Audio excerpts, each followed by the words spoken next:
सकती हैं, वो मुख्तलिफ फल भी हो सकते हैं। तो अभी वो समीना क्या देख रही थी कि फरिश्तों के हाथ में बहुत सारे गिफ्ट्स हैं। तो जब ये बच्चियाँ आई हैं, पहले तो मैंने इनसे कहा कि जो आज नहीं आए ना, उन्होंने अपनी बहुत सी बरकतों को खो दी है। उनको नहीं पता कि आज कौन कौन से गिफ्ट्स और कौन कौन सी बरकतें खुदावंद ने उनकी ज़िंदगी में उंडेलनी थी, लेकिन वो आज मिस कर चुके हैं। तो खुदावंद जब बोलता है और खुदावंद जब अपने कलाम के थ्रू, अपने लोगों के थ्रू जब बात करता है, तो वो अपने लोगों को भरता है। और जब हम खुदावंद की हजूरी में बढ़ रहे हैं, तो ये ऐसा तो नहीं ना हो सकता कि हम खुदा के फलों से खाली रह जाएं और खुदा की नेमतों से ना भरें। जब खुदा हमें अपनी हजूरी में लेकर आता है, तो वो हमें भरता है, वो हमें अपनी आँख से भरता है, अपनी कुदरत से भरता है, अपने ज़ोर से भरता है, अपने मसा से भरता है, और ऐसी कुदरत हमारी ज़िंदगी में उंडेल देता है जो हमने कभी सोची भी नहीं। लेकिन वही खुदावंद की हजूरी से उन चीज़ों को ले पाते हैं जो उसके साथ वफादार रहते हैं, और जिनको ये नहीं होता कि आज अगर मैं चर्च चला गया तो मेरा ये काम रह जाएगा, आज अगर मैंने चर्च चला गया तो ये मेरा पीछे काम रहेगा। जो लोग सेक्रीफाइस करके खुदा की हजूरी में आते हैं, खुदा भी उन्हीं को ऑनर देता है। आप ऐसा नहीं कह सकते कि मैं ये काम भी कर लूँ और खुदा भी मुझे मिल जाए। खुदा की हजूरी में आने के लिए आपको कुछ ना कुछ छोड़ना पड़ता है। खुदावंद की कुदरत आपको फ्री में नहीं मिलती। खुदावंद की कुदरत के लिए, खुदावंद के अगर हम बड़े बड़े खादमों को देखें तो वो कहते हैं कि ये जो मसा, ये अनॉइंटिंग है, इसके लिए हमें कीमत चुकानी पड़ती है। तो जब आपने कीमत ही नहीं चुकाई तो आपको कैसे वो मिल जाए? आप ख्वाहिश करेंगे, बहुत से लोग ख्वाहिश करेंगे कि खुदावंद मुझे ये भी मिल जाए, और जैसे ये समीना देख रही है, खुदावंद मैं मेरी आंखें खुले और मैं सारा कुछ ही देखना शुरू कर। आपको क्या पता उसने कितनी मेहनत पीछे की है, वो कितने सालों से वो खुदावंद के साथ पूरी पूरी रात प्रेयर कर रही है, वो कितने सालों से खुदा के साथ अपनी उस इंटीमेसी में है, खुदावंद के साथ जुड़ी हुई है। अगर मैं कलाम सुना रही हूँ तो आपको नहीं पता, मैं बहुत छोटी थी तो उस वक्त हम कैथोलिक चर्च में जाते थे, तो जब कलाम सुनाया जाता था तो तभी से मेरी ये ख्वाहिश होती थी, खुदावंद जैसे ये कलाम सुना रहे ना, मैंने भी ऐसे ही कलाम सुनाना है। तो मेरी बचपन से ये ख्वाहिश थी, तो मैं खुदा से मांगती थी। फिर जब मैं दूसरे चर्च गई, FGA चर्च, तो जैसे वहाँ पर पास्टर मैसेज डिलीवर करते थे तो मैं कहती थी, खुदावंद ये तो जैसे आते हैं वैसे ही बोलना शुरू कर देते हैं, किसी के घर में भी जाते हैं तो ये वही बोल रहे होते हैं जो अगले की ज़रूरत होती है।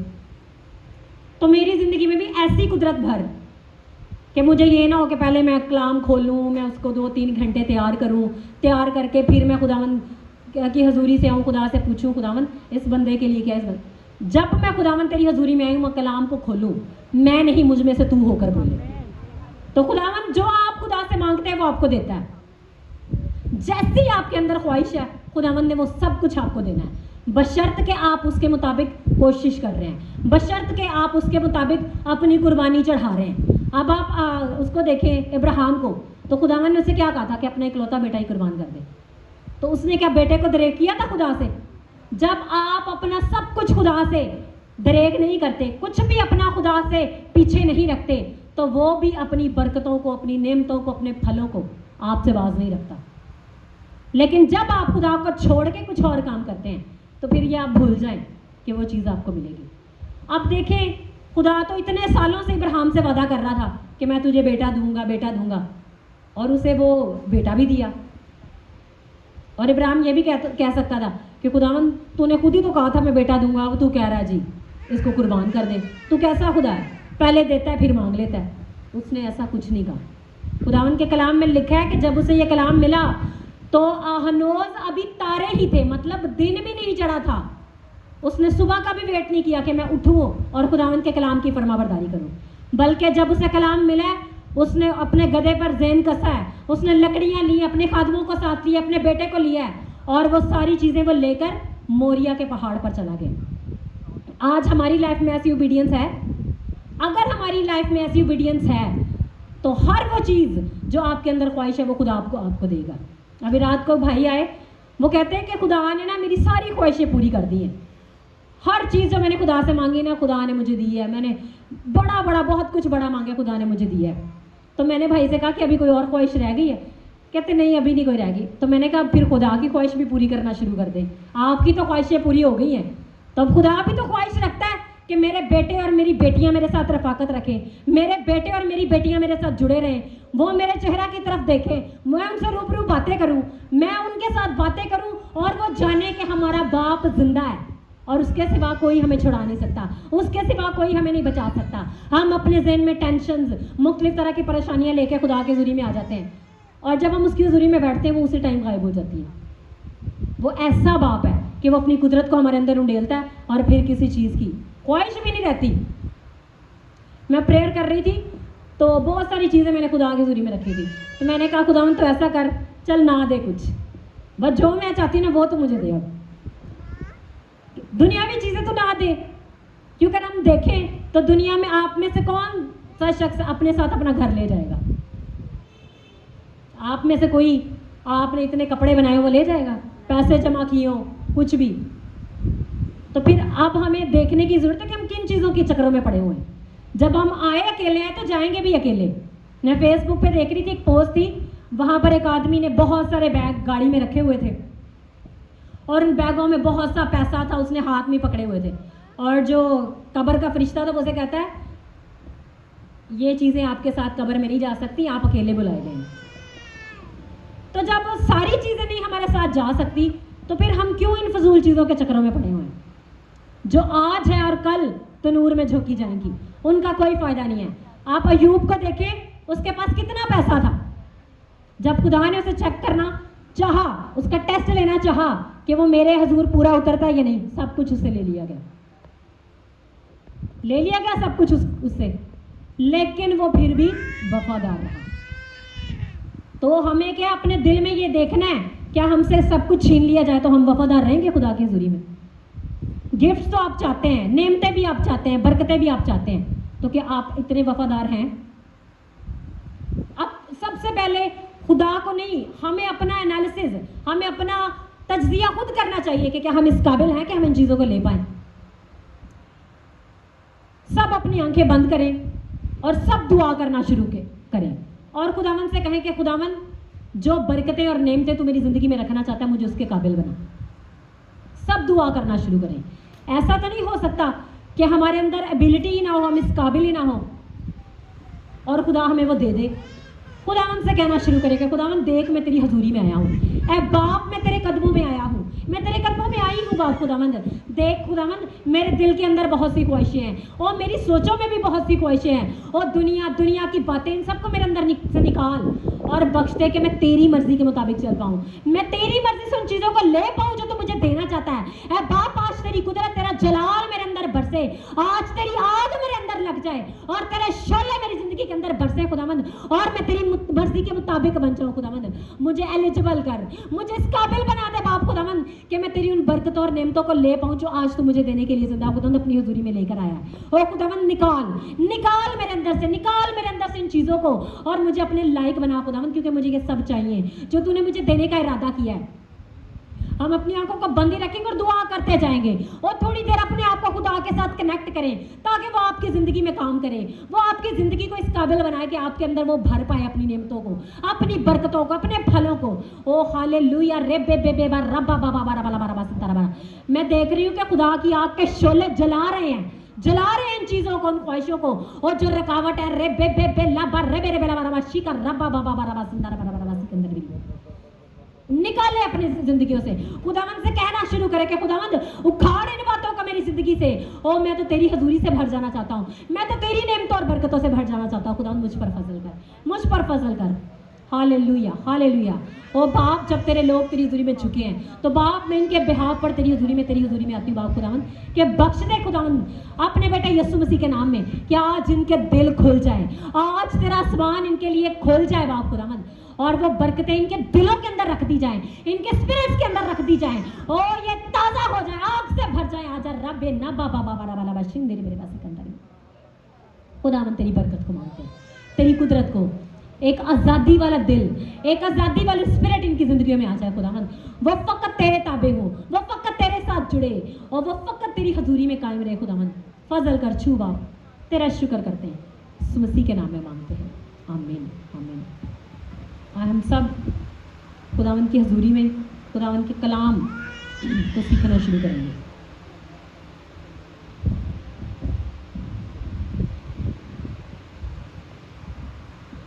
रूह के फल कितने हैं?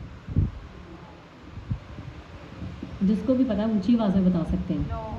9 फल है। और नेमते कितनी है? 9 ही फल है और 9 ही नेमते हैं। ठीक है, अब हम पहले इन सबसे पहले हम पढ़ेंगे यसाया उसका 11वें बाब पे आ जाए।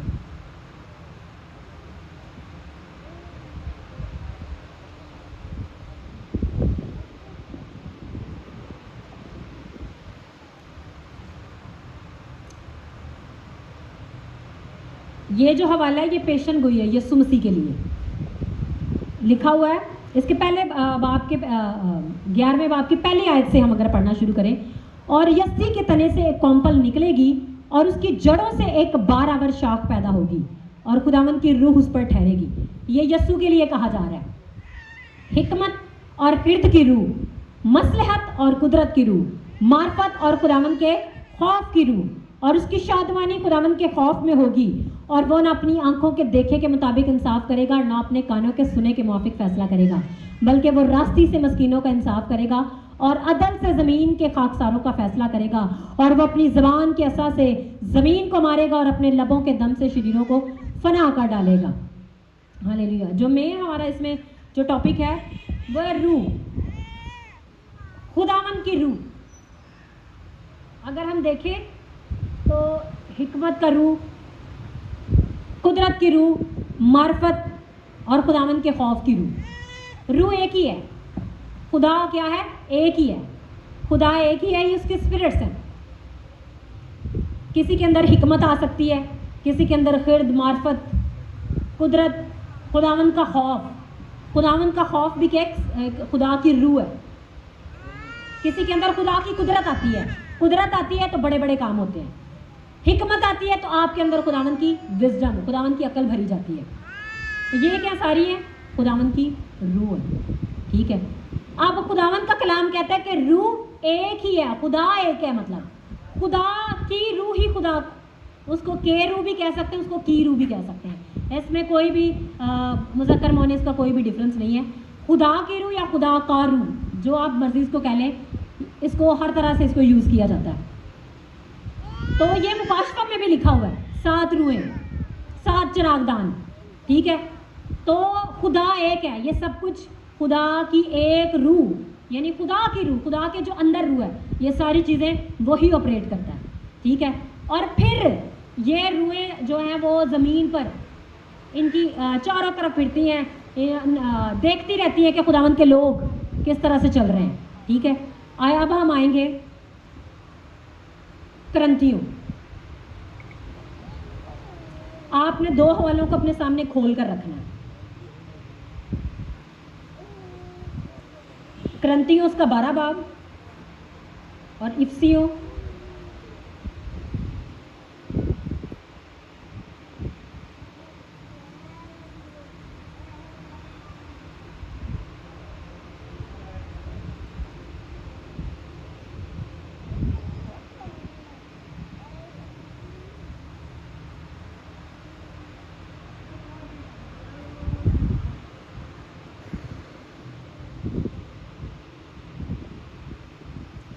इसका वैसे मैंने थोड़ा सा कुछ बच्चों को बताया हुआ है, लेकिन मैंने इसको डिटेल इसलिए नहीं बताया था ताकि ये सब लोग सीख पाएं। रूह के फल,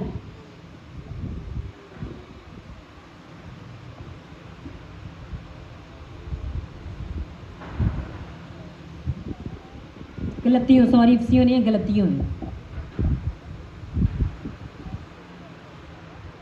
एक गलतियों का हवाला और दूसरा करंथियों 12 बाब। ये बाप अपने सामने खोल कर रखें।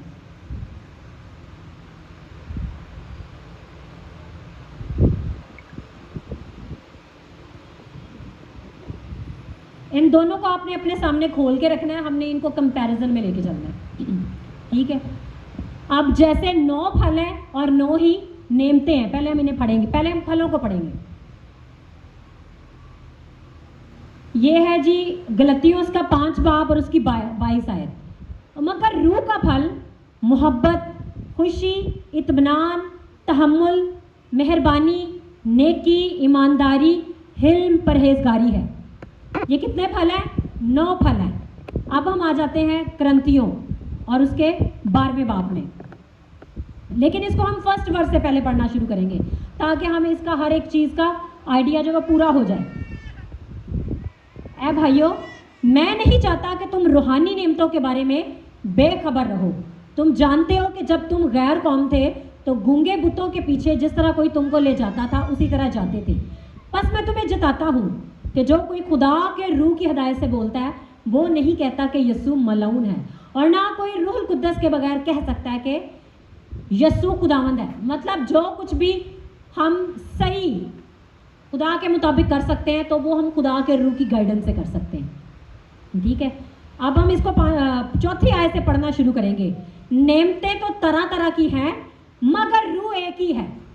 बाप से जो रूह होता है, बाप के जो दिल की तय की बातें भी अपने लोगों पर खोल देता है। वो बाप से बातें लेता है और अपने लोगों पर खोलता है, तो अपने लोगों को बताता है। ये पाक रूह है जो हमें बताता है कि हमें प्रेयर कैसी करनी है, हमें किस तरह से खुदावंद की हज़ूरी में झुकना है। ये भी खुदावंद के कलाम में लिखा है इफ्सियों में। इफ्सियों उसके 8 बाब में लिखा है कि रूह ऐसी आहें भर भर कर शिफायत करता है कि हम खुद नहीं वो कर सकते। तो सब कुछ कौन करता है? खुदा का रूह। वो हमारी शिफायत करता है, वो खुद ऐसी आहें भर भर के हमारे लिए शिफायत करता है कि वो हम बयान ही नहीं कर सकते। हमें प्रेयर नहीं करना आती। आप 2 घंटे प्रेयर कर लें, आपके वर्ड्स खत्म हो जाएंगे। 1 घंटा प्रेयर कर लें, आपके वर्ड्स खत्म हो जाएंगे। आपको पता नहीं होगा मैं आगे प्रेयर क्या करूं। तो फिर क्या करता है? फिर खुदा का रूह प्रेयर करता है। खुदा का रूह हमें सिखाता है कि हमें कैसे प्रेयर करनी है। खुदा का रूह हमें लीड करता है। खुदा का रूह हमारे अंदर से बोलता है और वो हमें बताता है कि अब ये प्रेयर करनी है। 3-4 दिन पहले मैं प्रेयर कर रही थी,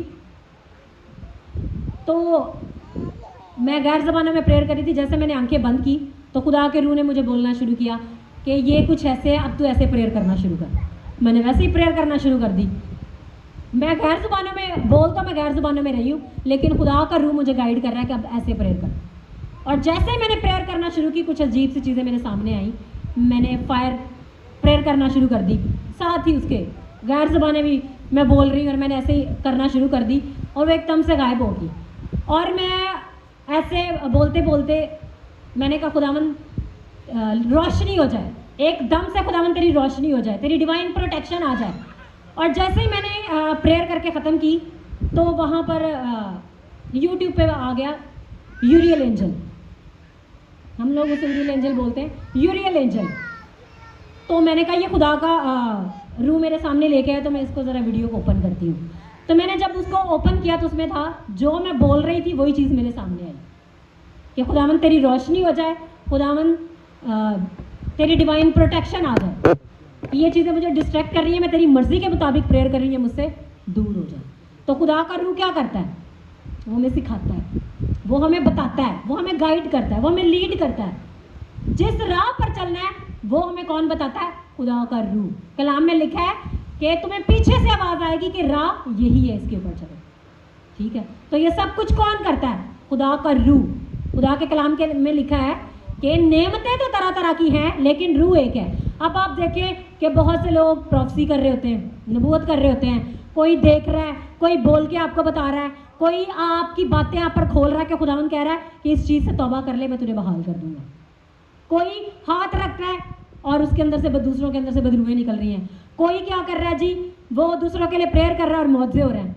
ये सारे काम कौन कर रहा है? खुदा का रूह। अब पौलुस रसूल के अंदर ये सारी नेमतें, ये सारा कुछ ऑपरेट होता था। और पौलुस रसूल कहता है कि मैं सबसे ज़्यादा गैर ज़बानें बोलता हूँ। अब गैर ज़बानें जब हम बोलते हैं तो हम खुदा की मर्ज़ी के मुताबिक प्रेयर कर रहे होते हैं, फिर खुदा का रूह हमें गाइड करता है। ठीक है, अब हम इसको आगे पढ़ते हैं।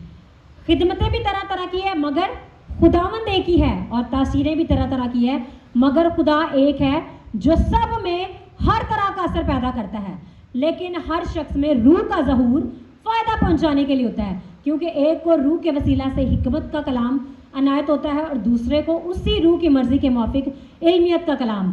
किसी को उसी रूह से इल्म, ईमान, और किसी को उसी एक रूह से शिफा देने की तौफीक, किसी को मौजज़ों की कुदरत, किसी को नबूवत, किसी को रूहों का इम्तियाज़, किसी को तरह तरह की ज़बानें, किसी को ज़बानों का तर्जमा, लेकिन ये सब तस्वीरें वही एक रूह करता है, जिसको जो चाहता है बांटता है। क्या करता है वो? बांट देता है। तो खुदावंद ने मुझे रात को ये बताया कि वो आज अपने गिफ्ट्स को अपने लोगों के अंदर बांटेगा, वो डिस्ट्रीब्यूट करेगा।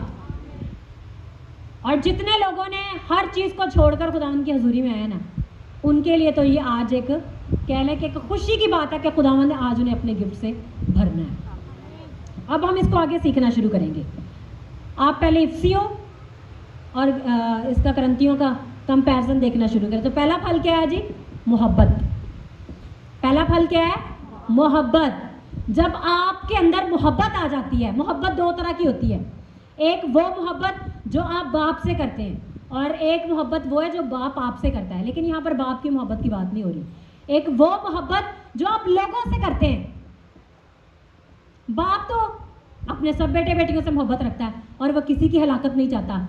जब हमारे अंदर मोहब्बत आ जाती है, हम बाप से मोहब्बत करना शुरू कर देते हैं, हम बाप से जुड़ना शुरू कर देते हैं, हर चीज़ को छोड़ के खुदावंद की हजूरी में आते हैं। बहुत पहले की बात है, तो बाज़ दफ़ा ऐसा होता था कि मैं प्रेयर कर रही होती थी, मैंने अपना टाइम सेट किया हुआ था कि मैंने इस टाइम पर खुदावंद की हजूरी में झुकना, चाहे जो मर्जी हो जाए। तो जैसे ही वो टाइम होना, चाहे मुझे उस वक्त पता भी ना होना कि मेरा टाइम हो गया है, दोपहर के 3 बजे, मैंने मुख्तलिफ टाइम सेट किए हुए थे। तो जैसे वो टाइम होना, खुदा के रूह ने मुझे उसी टाइम कहना 3 बज गए, मैंने वो काम वहीं पे छोड़ना, चाहे मैं कुछ भी कर रही हूँ, और मैंने खुदा उनकी हजूरी में झुक जाना। तो ये खुदा का रूह, आपने जब कमिटमेंट कर ली है खुदा की हजूरी में, खुदा का रूह आपको फिर वो याद दिलाता है कि टाइम हो गया है। आप देखो, आप तो भूल सकते हैं, लेकिन खुदा तो नहीं भूल सकता। खुदा का रूह आपको गाइड करता है, वो आपको सिखाता है। तो खुदा के रूह ने जैसे मुझे बताना, एकदम मेरे अंदर आ जाना, चाहे मैंने घड़ी देखी भी या नहीं देखी। तो जब मैंने देखना वाकई खुदा के रूह ने मुझे बताया, तो वो 3 बज गए, मैंने तभी जाके खुदा उनकी हजूरी में झुकना और प्रेयर करना शुरू करनी। मतलब अगर देखें कि ये क्या थी, खुदा की मोहब्बत, जो मेरे अंदर खुदा ने अपनी मोहब्बत डाल दी थी कि मैं खुदा से मोहब्बत रखूं, तो मैंने क्या हर चीज़ को छोड़ना ही छोड़ना है। अब आप देखें, आप अपनी प्रेयर लाइफ का तज्जिया करें कि आप, ऐसा होता है कि आप सब कुछ छोड़कर खुदा की हजूरी में बैठ जाएं। आपको ये ना हो कि मैंने अभी ये भी करना है। मैंने जो आपने कमिटमेंट या टाइम खुदा की हजूरी में ठहरा लिया है, आपने उस टाइम खुदा की हजूरी में आना ही है। ठीक है, खुदा उनके कलाम में लिखा है कि अगर तुम खुदा से वादा करो तो पूरा करो, अगर कुछ मन्नत मानो तो वो भी पूरी करो, उसमें देर नहीं करनी है। जो कुछ हमने खुदा की हजूरी में ठहराया, हमने उसे करना ही करना है। तो ये हमें उसे पूरा करने के काबिल क्या बनाता है? खुदा का रूह बनाता है। और वो कौन सा फल हमारी ज़िंदगी में उस वक्त ऑपरेट हो रहा था? मोहब्बत का फल। जब मोहब्बत हमारी ज़िंदगी में आ जाती है, तो उसके साथ जो नेमत जुड़ी हुई है वो है हिकमत। क्या जुड़ी हुई है? हिकमत। पहले फल के साथ पहली नेमत जुड़ी हुई है। तो जब हमारे अंदर खुदा की मोहब्बत, यानी खुदा से मोहब्बत करना आ जाता है, तो खुदा हमें विजडम दे देता है।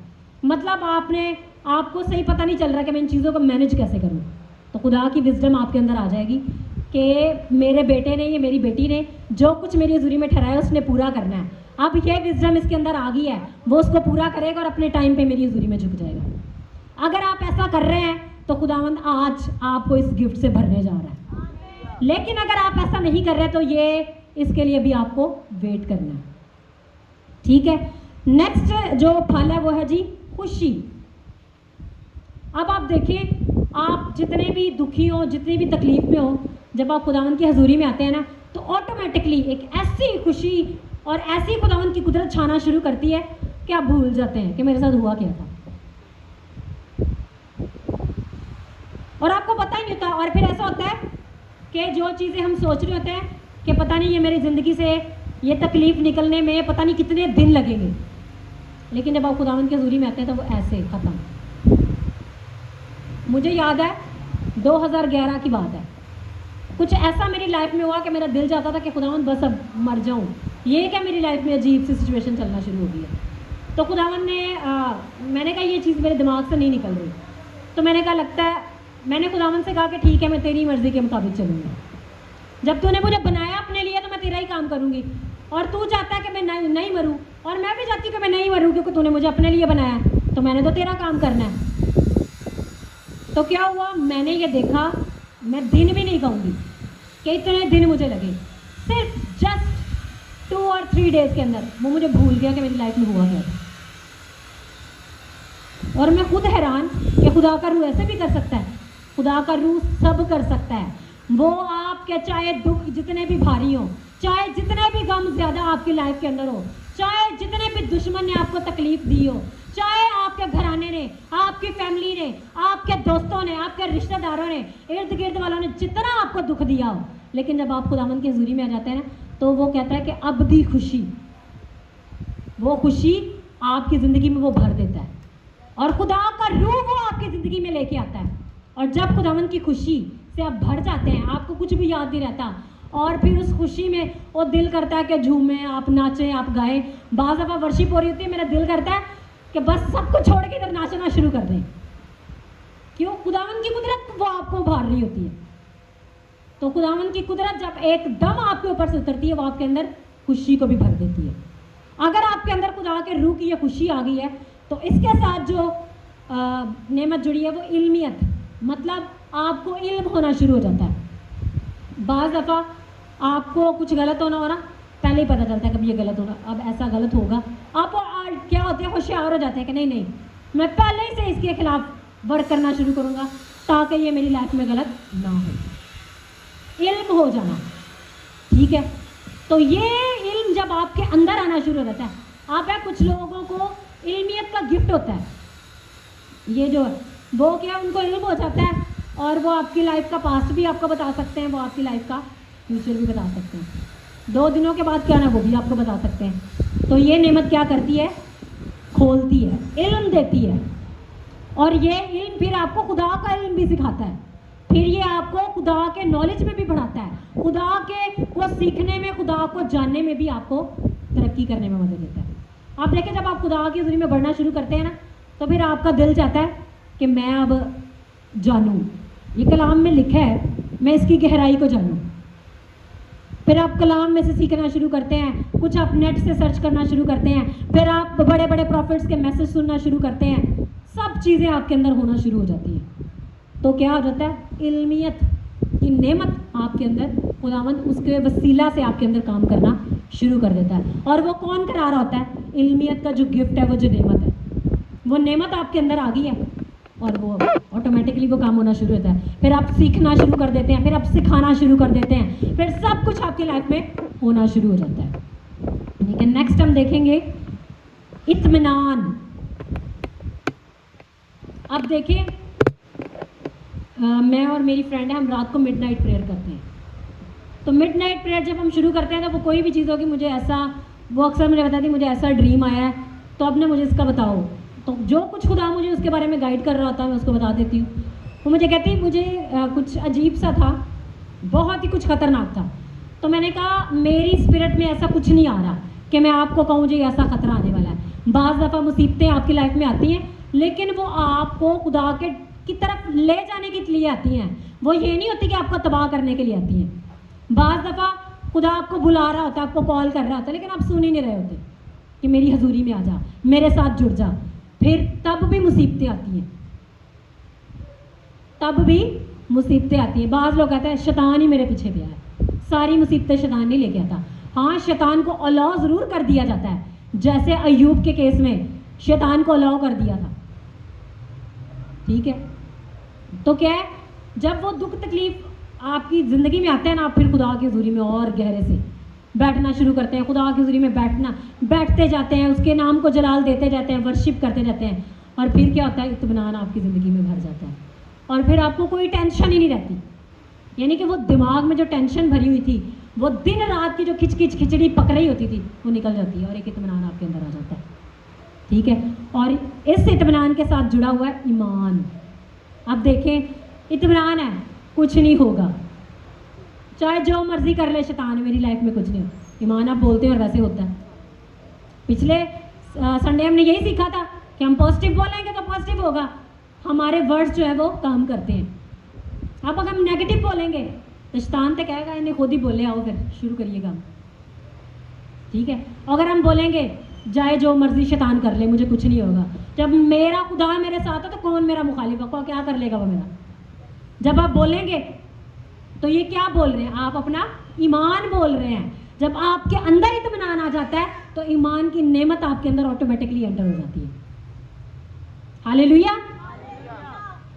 तो अब आप देखें कि खुदावंद एक ही रूह के वसीले से कैसे वो काम करता है। अब अगला है जी तहम्मुल। अब देखें, एक बीमारी है वो आपका पीछा नहीं छोड़ रही,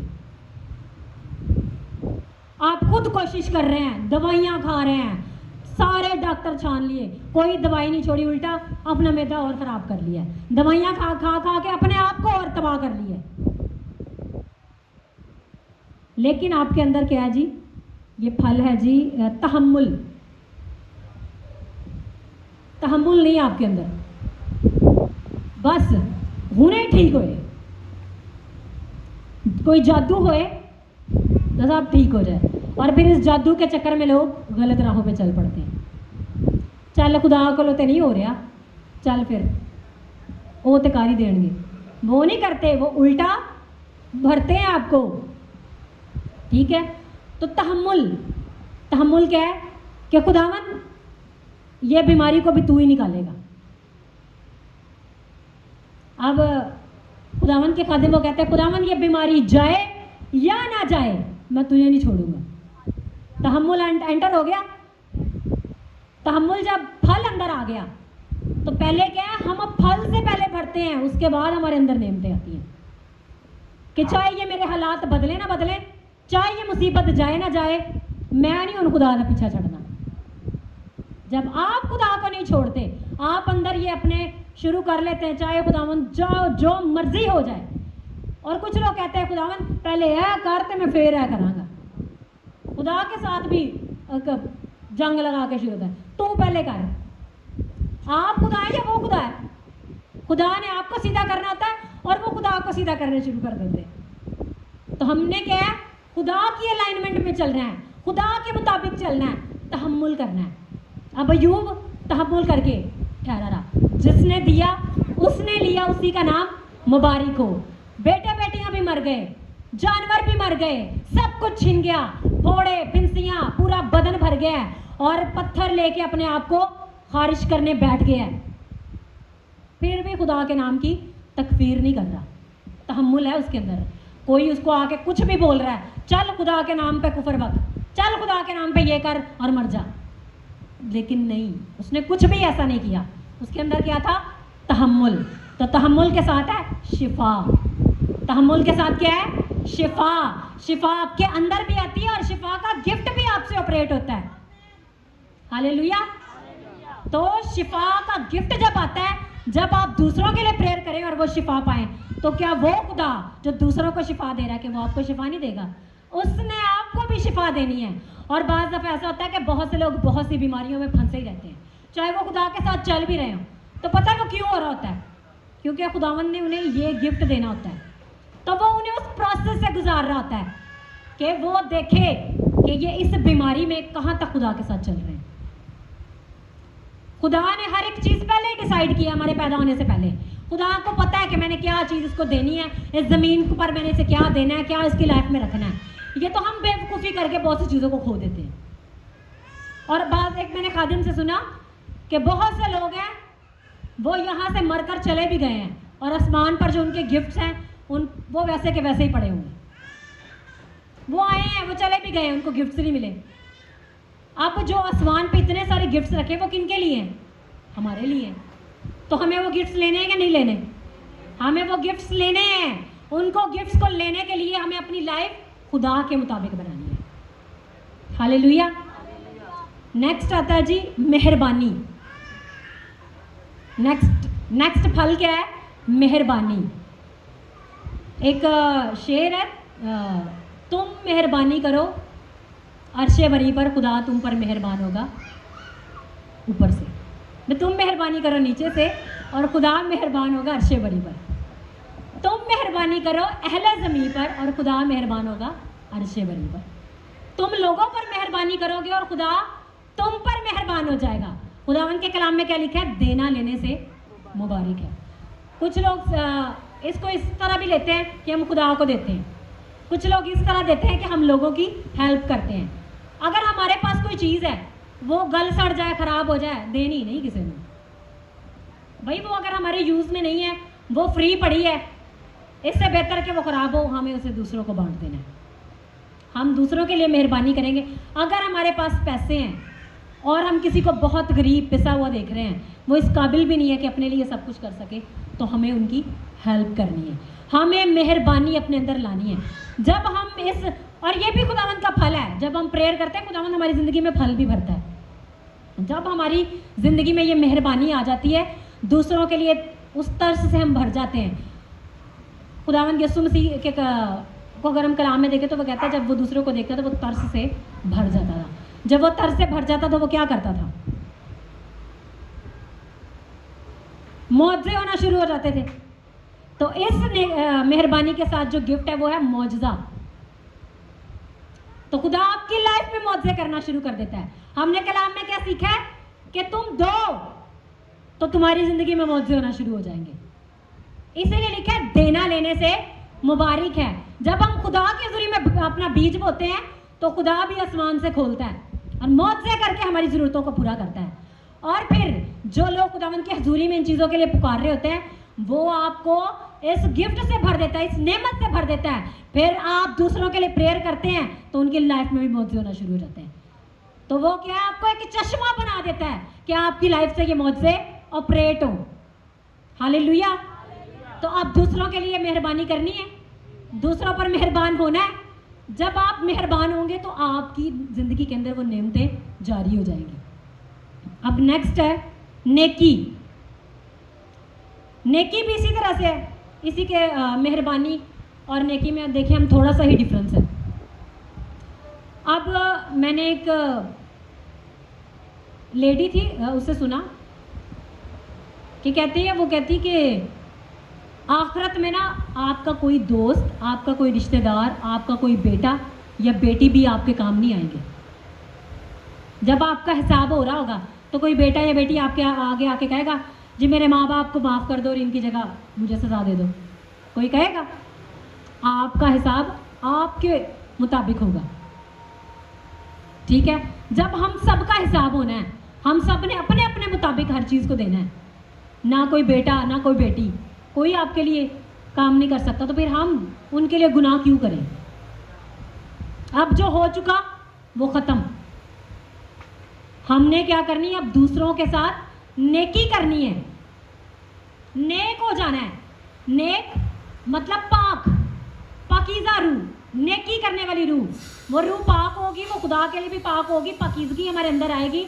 हम नेकी करने की उस स्पिरिट से भर जाएंगे, हम उस फल से भर जाएंगे, तो फिर हमारी ज़िंदगी में नबूवतें शुरू हो जाएंगी। मतलब अब आप चाहते हैं कि मैं ब्लेस हूँ, मैं दूसरों को भी ब्लेस करूँ। आप नेकी कर रहे हैं दूसरे के साथ, तो आपके साथ भी नेकी होगी। आप दूसरों के लिए नेकी की तदबीरें सोच रहे हैं, तो खुदावंद की आपको ये नेमत देने के बारे में सोचना शुरू कर देगा। आप नेकी करने के कामों को करना शुरू कर देते हैं, खुदावंद भी आपके लिए नेमतों को जारी करना शुरू कर देता है। तो इसके साथ जुड़ी हुई है नबूवत। नबूवतें होना शुरू हो जाती हैं, आपके ऊपर भी नबूवतें होना शुरू हो जाती हैं, आपके अंदर से भी नबूवतें होना शुरू हो जाती हैं। तो खुदावंद आपको इस नेमत से भर देता है। हालेलुया। नेक्स्ट है ईमानदारी। अब आपको ज़मीन पर कितनी चीज़ें खुदा ने दी हैं? बहुत सारी चीज़ें खुदा ने दी हैं। अगर आपको कोई देखें, जॉब अगर आप अपनी देख लें, तो आप कहीं जब जॉब पर जाते हैं तो क्या ईमानदारी से आप जॉब कर रहे हैं? या आपको कोई काम दिया गया है तो वो ईमानदारी से कर रहे हैं? खुदावंद के कलाम में लिखा है कि कोई भी काम जो करते हो ये जानकर करो कि खुदावंद के लिए करते हो। चाहे कोई नौकर हो, चाहे कोई मालिक हो, ये समझे अगर खुदा का काम भी कर रहे हो तो खुदा के लिए। कोई भी काम हमारे सपुर्द किया हुआ तो ये जानो कि हमें देखने वाला ऊपर मौजूद है। ठीक है। तो कोई भी काम करते हो ये जानकर करो कि हम खुदावन के लिए कर रहे हैं। तो क्या जी? ईमानदारी, आपके लेन देन में ईमानदारी, आपके कामों में ईमानदारी, आपके रुपए पैसे में ईमानदारी, आप देखें, खुदा ने आपसे कुछ कहा होता है ऐसा कर, बाज़ दफ़ा कुछ कहा होता है कि आप मैं चाहता हूँ कि तू ये कर। हनन्याह सफीरा को देख ले, खुदा जितने भी थे रसूलों के साथ लोग थे, वो अपनी ज़मीनें और जायदादें बेच कर उनके रसूलों के कदमों पे रख देते थे। इन्होंने क्या किया, या तो पहले आप ठहराओ ना खुदा की हज़ूरी में, अगर ठहरा ली है तो फिर उसे पूरा करो, अपनी ईमानदारी पूरी करो। तो उन्होंने क्या किया, ज़मीन बेच दी, लेकिन उन्होंने कहा ज़मीन बेच दी, सारा कुछ उन रसूलों ने दे दी। उन्होंने क्या किया, उस पैसे में से कुछ रख लिया। जब उन्होंने रख लिया तो क्या हुआ, जब पलूस रसूल के सामने पतरस के सामने आए तो पतरस ने पूछा, क्या इतने कोई ज़मीन बेची है? उसने कहा हाँ बिल्कुल इतने को। तो उसने कहा कि तूने खुदा के रूह से झूठ बोला। देखिए कि अगर हम बेईमान होते हैं तो हम खुदा के रूह के साथ भी बेईमानी करते हैं। खुदा के कामों में, खुदा के ज़रिए में कुछ ठहराते हैं तो हम खुदा के रूह के साथ भी बेईमानी करते हैं। लेकिन अगर हम ईमानदार हो जाते हैं तो इसके साथ जुड़ा हुआ है जी रूहों का इम्तियाज। मतलब बाज़ लोगों को शक्ल देख के पता चलता है कि ये बंदा ऐसा है, तो वो खुदा के रूह की नेमत है आपके अंदर। आप देख के ही पहचान जाते हैं कि इससे किनारा करो, ये बंदा ठीक नहीं है। तो ये कैसे पता चलता है? खुदा का रूह, स्पिरिट ऑफ डिसर्नमेंट भी इसे कहते हैं। रूहों को परखना, मतलब बहुत से खादिम हैं, आपको पहले ये सोचना है कि मैं किस खादिम को फॉलो कर रहा हूं। आपने उसकी स्पिरिट को देखना है। अगर वो प्योरिटी से खुदा के साथ चल रहा है तो आपने उसको फॉलो करना है। खुदावन के कलाम के मुताबिक, या बहुत से मैंने खादिमों से भी सीखा है, जो मसा हेड पे होता है ना, वही उसकी कलीसिया पे होता है। जो मसा खादिम पे होगा, कलीसिया भी उस मसा से भर जाएगी। लेकिन अगर खादिम जो प्रीच कर रहा है वही ठीक नहीं है, जो आपको गाइड कर रहा है वही ठीक नहीं है, तो आप भी ठीक नहीं होंगे। तो पहले हमें ये जांचना है कि क्या हम ठीक लोगों के ताबे चल रहे हैं। बहुत से लोग गलत लोगों के पीछे चल पड़ते हैं। एक मुझे याद है कि किसी घर में एक उन्होंने कहा जी खुदा का खादिम है। सारे लोग कहते हैं जेड़ा बाइबल फाड़ के आ जाता है वो भी तो खुदा का खादिम ही है, उसको अपने घर में बुलाते हैं। अब जैसे आप देखें यहोवा विटनेस, कुछ बिदते हैं, मैंने बच्चों को टीच किया हुआ है, बिदते हैं, हमने उनसे किनारा करना है। पिछले दिनों मैंने सुना कि विलियम ब्रैनम का कोई चर्च भी आ गया भाई। वो कहते हैं जी, विलियम ब्रैनम ने कहा कि भाई जी ना कोई मेकअप करना है, बुरखे पालो, दुनिया से तुम्हारा कोई लिंक नहीं है, ऐसे रहो जी। कि जी वो जो खादिम था ना, उसके बारे में आपको बता दूं, उसके सर के ऊपर आग का सतून रहता था, बादल का सतून रहता था, और लोग अपनी आंखों से देखते थे। विलियम ब्रैनम ऐसा खादिम था। वो चल फिर रहा था, लोग उसके ऊपर वो आग का सतून और वो बादल का सतून अपनी आंखों से देखते थे। हर कोई देखता था कि कैसी खुदावंद की कुदरत है जो इसके साथ साथ रहती है। लेकिन क्या हुआ, वो गिर गया। सबसे ज्यादा जो अनॉइंटिंग में होते हैं वो सबसे ज्यादा रिस्क पे होते हैं। तो उनको क्या है, खुदा के रूह की गाइडेंस में उनके लिए चलना सबसे ज्यादा जरूरी है। हमें भी देखना है कि हम कैसे लोगों की गाइडेंस में चल रहे हैं। एक खादिम का मैंने सुना है, अब मैं खादिम भी नहीं उसे कहना चाह रही, वो किसी के घर में गया, उसने प्रेयर किया, उनके घर में सारे के सारे लोग जितने मर्द थे उनकी डेथ होना शुरू हो गई। एक कर्स उसके थ्रू ऑपरेट होना शुरू हुआ। तो क्या हम ऐसे खादिमों को फॉलो करें? क्या हम ऐसे लोगों को फॉलो करें? हमें रूहों का इम्तियाज कब आता है? जब हम इस फल से भर जाते हैं, हम खुदा के साथ ईमानदार हो जाते हैं, हम अपनी पब्लिक डीलिंग में लोगों के साथ ईमानदार हो जाते हैं, तो खुदा हमें इस रूहों के इम्तियाज से भर देता है। ठीक है, ये चीजें हमने सीखनी है और खुदा से लेनी है, खुदा से मांगनी है। खुदावंद के कलाम में लिखा है कि बड़ी बड़ी नेमतों की आरजू, खसूसन इसकी के नबूवत करो। नबूवत तो चलो लिखा हुआ, लेकिन हमें हमारी ख्वाहिश है कि खुदावंद हमें सारी नेमतों से भरे, और उससे पहले हमें सारे फलों से भरे। ठीक है, नेक्स्ट आ जाते हैं हिल्म।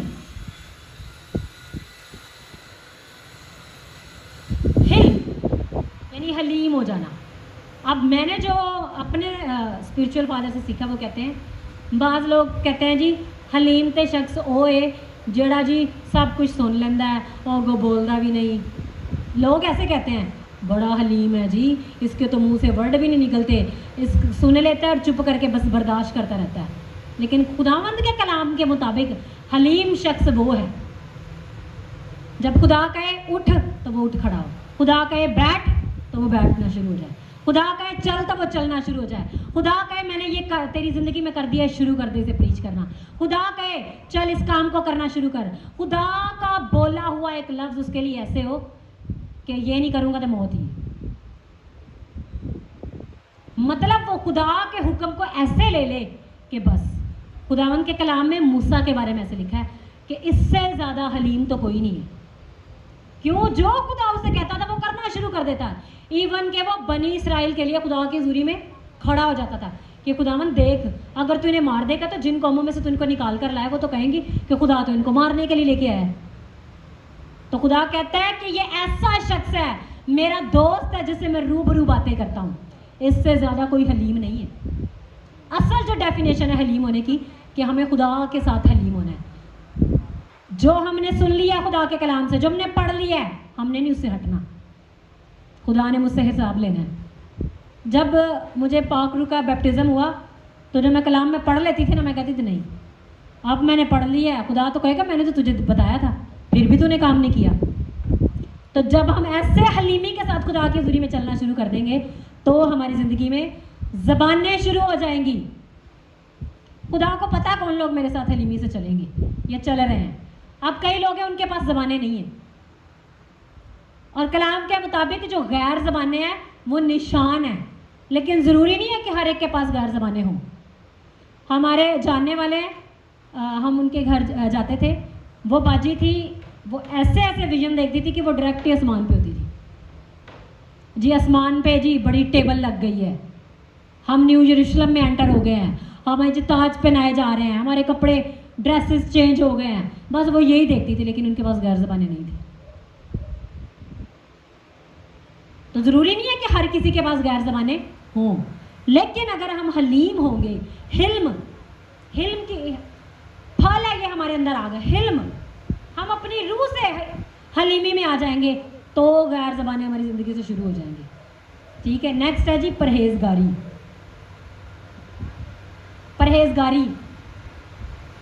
परहेजगारी इसको भी बाज़ लोग पाकीज़गी में लेते हैं, क्या बंदा बड़ा परहेजगार है जी, बड़ा पाक है, बड़ा खुदा दी राह पे चलता है। ठीक है, परहेजगारी कुछ होते हैं आपने इन चीज़ों को छोड़ देना। अभी जो हमने पहले थोड़ी देर पहले सीखा था कि हम खुदा के लिए छोड़ा क्या है, जो कुछ हम खुदा की हज़ूरी में खुदा के लिए छोड़ रहे हैं वो हमारी परहेजगारी में आ जाएगा। अब अगर दानियल को देखें तो उसने अपनी ज़िंदगी में परहेजगारी को लेके आया था। उसने खुदा के लिए मज़ेदार खानों को छोड़ दिया, तो खुदा ने क्या किया, बड़े बड़े गिफ्ट, बड़े बड़े रोया, विजन, अक्ल, हिकमत, दनाई, मार्फत उसके अंदर भर दी। और तब के लोग कहते थे कि इसके अंदर एक स्पिरिट क्या उसे कहते हैं, स्पिरिट ऑफ एक्सीलेंस, हाँ, फाजिल रूह, वर्ड जो उर्दू में है वो है फाजिल रूह। इसके अंदर फाजिल रूह काम करती है, उस रूह के आगे कोई रूह नहीं ठहर सकता, तो खुदा की रूह के आगे कोई ठहर सकता है। ठीक है, तो परहेजगारी जब हमारी ज़िंदगी में आती है तो ज़बानों का तर्जमा आ जाता है हमारी ज़िंदगी में। ठीक है, मैंने इसके लिए बहुत प्रेयर की, मैंने कहा खुदावंद देख, गैर ज़बानें तो आती हैं, मैंने बहुत रोज़े रखे, तो मुझे खुदा ने कहा ये मैंने अभी नहीं देनी, मैं अपने टाइम पर तुझे दूंगा। तो मैंने कहा ठीक है खुदा, जब तेरी मर्जी होगी तो मुझे दे देना। तो गैर ज़बानें हम बोल रहे हैं, हमें नहीं पता, लेकिन गैर ज़बानों का तर्जमा भी है, वो भी एक नेमत है। जब हमारे अंदर ये परहेजगारी आ जाएगी, हम खुदा के लिए छोड़ना शुरू करेंगे, तो खुदा भी हमें बहुत सी चीज़ों से भरना शुरू करेगा। इस परहेजगारी के साथ ज़बानों का तर्जमा, तो हमने क्या सीखा है जी, मोहब्बत के साथ हिकमत, मोहब्बत के साथ क्या गिफ्ट है, हिकमत, खुशी के साथ इल्मियत, इत्मीनान के साथ ईमान, तहम्मुल के साथ शिफा, मेहरबानी के साथ मौजज़ा, मौजज़ों की नेमत, नेकी के साथ नबूवत, ईमानदारी के साथ रूहों का इम्तियाज, हिल्म के साथ ज़बानें और परहेजगारी के साथ गैर ज़बानों का तर्जमा। जो जो फल आपकी लाइफ के अंदर है ना, आपको जांचने की ज़रूरत नहीं है कि मेरे अंदर ये गिफ्ट है या नहीं। अगर आपके अंदर फल है तो आपको ऑटोमेटिकली पता होना चाहिए कि ये नेमत में मेरे अंदर है। तो पहले किस चीज़ को ढूंढना है? फलों को। नेमतों के लिए हमें प्रेयर बाद में करनी है। आपको पता है कि जब हम आसमान पे जाएंगे तो हमारा इंसाफ किस चीज़ पे होगा? फलों पर। खुदावंद के कलाम में लिखा है कि खुदावंद बहुत से आके कहेंगे, देख खुदावंद तेरे नाम से मैंने बदरूहों को निकाला, बड़े बड़े मुआवजे किए, बड़ा बड़ा। खुदा क्या कहेगा? मलूनो मेरे हजूर से दूर हो जाओ, मेरी कभी तुमसे कोई वाकफियत ना थी। तो ये ना सोचें कि हम नेमतों से हमारी जजमेंट होगी, हमारी जजमेंट होगी फलों से। खुदावंद के कलाम में लिखा है कि तुम उनके फलों से उनको पहचान लोगे। खादमों को, खुदा के लोगों को रूह के फलों से पहचाना जाता है, नेमतों से नहीं। ठीक है, तो हमें फलों के लिए भूखे और प्यासे होना है। नेमतें ऑटोमेटिकली आ जाएंगे हमारी लाइफ के अंदर। ठीक है, तो जो जो आपकी ख्वाहिश है, पहले फल। अब देखें, एक दरख्त है, फर्ज करें ये दरख्त है, ये इतना को भरा हुआ है, इतना को भरा हुआ है कि फल ही फल है इसके ऊपर। तो क्या होगा फिर ये झुक जाएगा। जो ज्यादा फलों से भरा होगा वो झुका हुआ होगा खुदा की हजूरी में, वो खुदा के ताबे होगा, खुदा की ओबीडियंस में चल रहा होगा। तो फल जो है वो हमारी जजमेंट का क्राइटेरिया है, उनके हिसाब से हमारी जजमेंट होगी। तो आए अपनी आंखों को बंद करें। और अगर आपकी ज़िंदगी में फल नहीं है तो देखिए, अगर आज हम यहाँ से दुनिया में चले जाएं तो क्या आपके पास ये तसल्ली है कि मेरे अंदर इतने फल है कि मैं बच जाऊँगा? अगर तसल्ली नहीं है तो खुदा से मांगना शुरू करें। सब अपनी आंखों को बंद कर लें और प्रेयर करना शुरू करें। हालेलुया। समीना आ जाए, हम सब प्रेयर में अब बढ़ेंगे और सबके लिए प्रेयर करेंगे। सब आप अपने अपने लिए प्रेयर करना शुरू कर दें।